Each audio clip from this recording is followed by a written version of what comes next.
In November 2011, that's when I stopped birth control with the intention of getting pregnant. I was expecting to instantly get pregnant, but little did I know that God had a much different plan. After a couple months of being disappointed, I became used to the idea that this might not happen for us.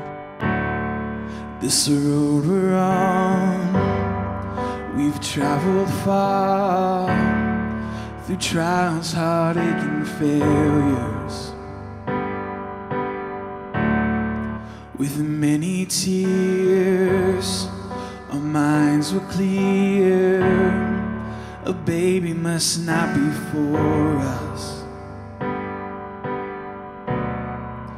but God brought hope. God brought hope. We became content.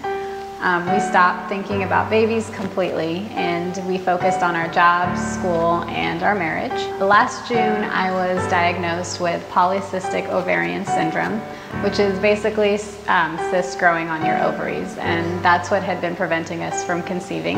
This last November, I had a surgery to remove the cyst, and we were told we would just have a year to get pregnant before they would start to grow back.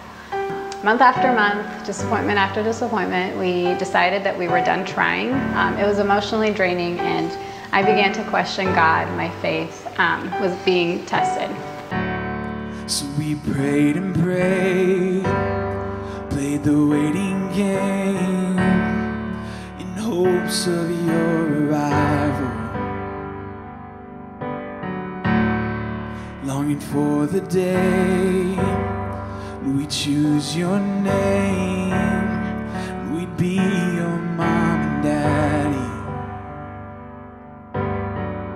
We didn't share the struggle with many people. I wanted to struggle alone, and that's just what I wanted. I was embarrassed that my body didn't do what God created it to do, so I pretended that having a baby was the last thing on my mind.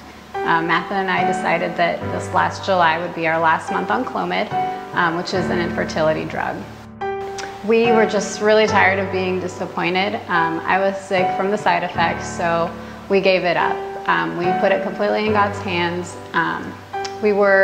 What we were doing was not working for us, obviously. On August 18th, we kept getting calls from the pharmacy and to come pick up our next set of pills, and I declined all of their calls. I wasn't going to go through that again. I was so distracted by my defiance that I didn't realize that I had been over a week late at that point.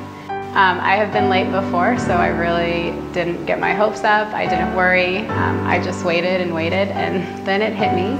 I had to buy a test, and so I tested, and to my complete and utter shock, it was actually positive. I took 4 tests, and I couldn't believe it, so I had to take 3 more to make sure, and a blood test. After we completely trusted God to take this from us, He intervened, and His love and His grace have been so evident through this whole process. I had been so caught up in my own misery that I didn't let Him take care of me. I blinded myself to the fact that He's been here helping me, lifting me, and answering every question we had along the way.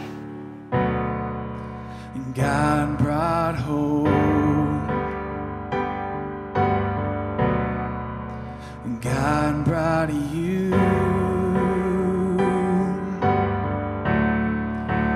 Fearfully, wonderfully being made.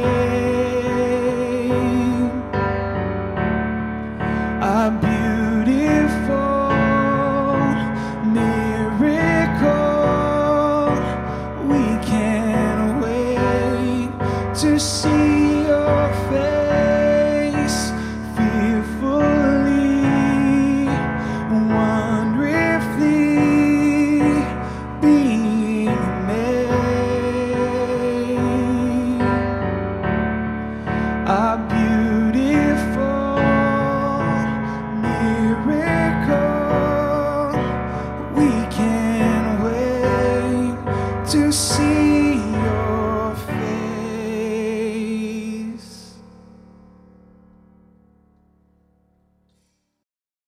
For you formed my inward parts. You knitted me together in my mother's womb. I praise you, for I am fearfully and wonderfully made. Wonderful are your works, my soul knows it very well. Your eyes saw my unformed substance. In your book were written, every one of them, the days that were formed for me, when as yet there was none of them. That's Psalm 139. Those are the verses that best describe, I think, our situation with this baby. And we're just so excited that God, even though we gave up on wanting to have kids because of the disappointment that we faced, we're just so excited that God had a different plan and that He knew the days and number of them that our children would have.